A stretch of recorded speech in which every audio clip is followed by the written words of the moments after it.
Hoy hablaremos del Imperio Romano, uno de los mayores imperios de la historia, una civilización increíble que abarcó 3 continentes, el suroccidente de Europa, el oeste de Asia y el norte de África, y que para el año 117, bajo el poder del emperador Trajano, alcanzó su máxima extensión, abarcando más de 6 millones de kilómetros cuadrados y que hasta hoy nos ha dejado un gran legado en diferentes sectores. Bien, el Imperio Romano fue el tercer periodo de la civilización romana. El primero fue la monarquía, que va desde el año 753 hasta el 509 a.C. El segundo fue la república, que va desde el 509 hasta el 27 a.C. Y finalmente el imperio, que va desde el 27 a.C. hasta el año 476 de nuestra era. Repasemos brevemente la historia de Roma. Según cuenta la leyenda, el origen de Roma se remonta a 2 hermanos gemelos llamados Rómulo y Remo, los cuales fueron abandonados a orillas del río Tíber y luego fueron amamantados por una loba llamada Luperca, que ahora se conoce como la loba capitolina. De hecho, si buscamos el escudo de Roma, podemos ver los 2 bebés con la loba. Más tarde, en ese mismo lugar donde fueron amamantados, fundaron una ciudad. Rómulo mató a Remo por una disputa por el costo de la entrada a la ciudad, la que fue entonces llamada Roma, que significa ciudad de Rómulo. Desde que se fundó la ciudad en el año 753 a.C. hasta el año 509 a.C., esta fue gobernada por una monarquía, siendo el primer rey Rómulo y seguido por 6 reyes más. La ciudad fue conquistada por otro pueblo itálico más avanzado llamado los etruscos. Este pueblo hizo crecer la ciudad y legaron a los romanos sus conocimientos en ingeniería, arte y alfabeto.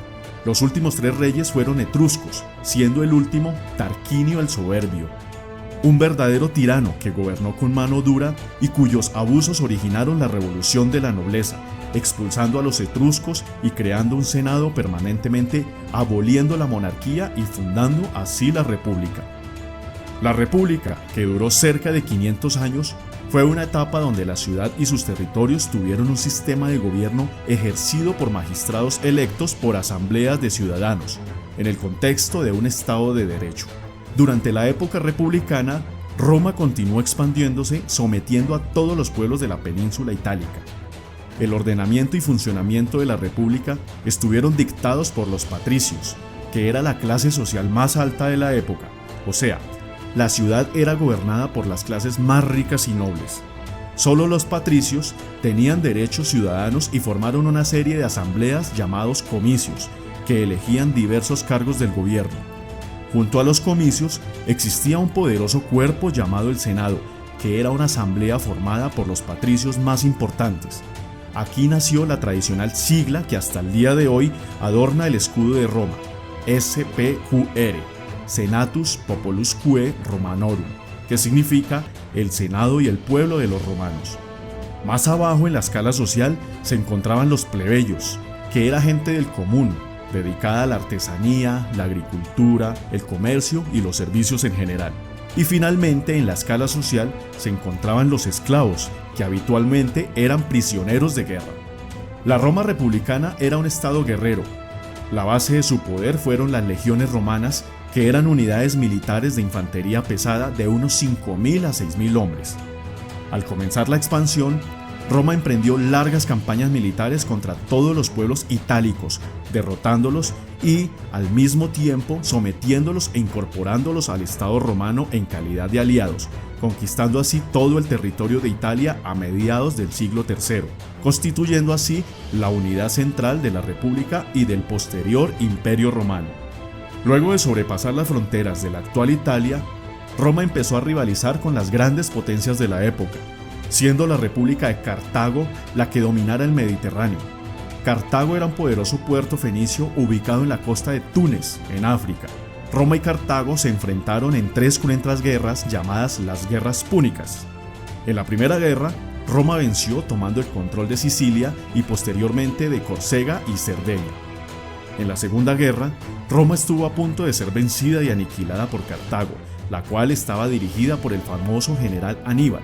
Sin embargo, con el tiempo, Aníbal fue derrotado en Túnez y de golpe el imperio cartaginés pasó a manos de Roma, convirtiéndose así en el imperio dominante del Mediterráneo. En la Tercera Guerra Púnica, Roma tomó y quemó Cartago, destruyendo definitivamente su influencia en el año 146 a.C. Durante el siglo II a.C., Roma consolidó su presencia en Hispania, lo que en la actualidad es España y Portugal. A finales de la República, el general Julio César, en el contexto de las luchas civiles, emprendió la conquista de la extensa región de Galia, lo que actualmente es Francia, Bélgica, Suiza y el sur de Alemania, derrotando así a las tribus celtas. Julio César se rebeló y emprendió una guerra civil contra Pompeyo y el Senado, ganándola y erigiéndose como Dictator Perpetuus, en una especie de nueva monarquía. Finalmente, Julio César fue asesinado durante los idus de marzo por los miembros más conservadores del Senado, lo que suponía el restablecimiento de la República, cuyo retorno sería breve. Julio César tenía un hijo adoptivo llamado Octavio, quien se convirtió años más tarde en el primer emperador de Roma, tras derrotar en el campo de batalla primero a los asesinos de César, más tarde a su antiguo aliado Marco Antonio, y finalmente destronando a la última reina de Egipto, Cleopatra, durante el siglo I, convirtiendo así a Egipto en una provincia romana. A estas alturas, Roma ya se constituía como un imperio, pero su sistema de gobierno seguía siendo el de una república. En el año 27 a.C., el Senado y el pueblo romano le otorgaron a Octavio el título de Augusto, el cual es el título que llevaban los emperadores, dando así formalmente el inicio del Alto Imperio Romano. El gobierno de Augusto puso fin a un siglo repleto de guerras civiles y dio inicio a una época de estabilidad social y económica denominada como la Pax Romana, que se promulgó durante los 2 siglos siguientes. Augusto pudo llevar a cabo una serie de reformas militares, políticas y económicas a gran escala. La cultura romana llegó a su cima, terminó con la explotación y abuso a las que estuvieron sometidas las provincias durante la República y favoreció su progreso. Además, se exaltaron las artes y las letras. Augusto implementó los principios de la sucesión dinástica, por lo que fue sucedido en la dinastía Julio-Claudia por Tiberio, Calígula, Claudio y Nerón. El suicidio de este último llevó a un breve periodo de guerra civil que concluyó con la victoria de Vespasiano y la fundación de la efímera dinastía Flavia, responsable por la construcción del Coliseo romano. Augusto murió en el año 14 de nuestra era y fue sucedido por su sobrino Tiberio. Bajo el gobierno de Tiberio fue crucificado en Palestina Jesús de Nazaret en el año 33. El cristianismo, la nueva religión fundada por Jesús, hizo progresos decisivos en el siglo I, alcanzando a la misma Roma gracias a la predicación de los apóstoles Pedro y Pablo, quienes pronto morirían víctimas de la primera persecución decretada por el emperador Nerón. El cristianismo predicaba la igualdad entre los seres humanos y negaba la divinidad de los emperadores, el culto a Roma y la existencia de los dioses paganos, ya que Roma era politeísta, es decir, incluía a muchos dioses. El 27 de febrero del año 380, el emperador Teodosio firmó un decreto con el que declaró al cristianismo la religión oficial del Estado. Después de la dinastía Flavia, que solo duró 27 años, llegó la dinastía Antonina, la cual representa la época de mayor esplendor de Roma y durante la cual llegó a su máxima expansión. De esta época tenemos los llamados 5 buenos emperadores: Nerva, Trajano, Adriano, Antonino Pío y Marco Aurelio. Con estos 5 buenos emperadores llegó esa Roma próspera, floreciente y moderna. Una civilización avanzada en el que la arquitectura, el arte, la cultura y las artes militares llegaron a su máximo esplendor. Con la muerte de Marco Aurelio, esta etapa de prosperidad finalizó y vino una etapa de decadencia con la llegada al poder de su hijo Cómodo. Con Cómodo, las traiciones internas y las guerras civiles volvieron. Su derrocamiento y asesinato en el 192 marcó un punto de dislocación del imperio, pues el emperador Septimio Severo daría comienzo a la anarquía militar, un periodo en el que el ejército es el que elegía a los emperadores. El Alto Imperio culminó con un periodo de luchas internas, crisis económicas y creciente presión de los pueblos bárbaros sobre las fronteras del imperio.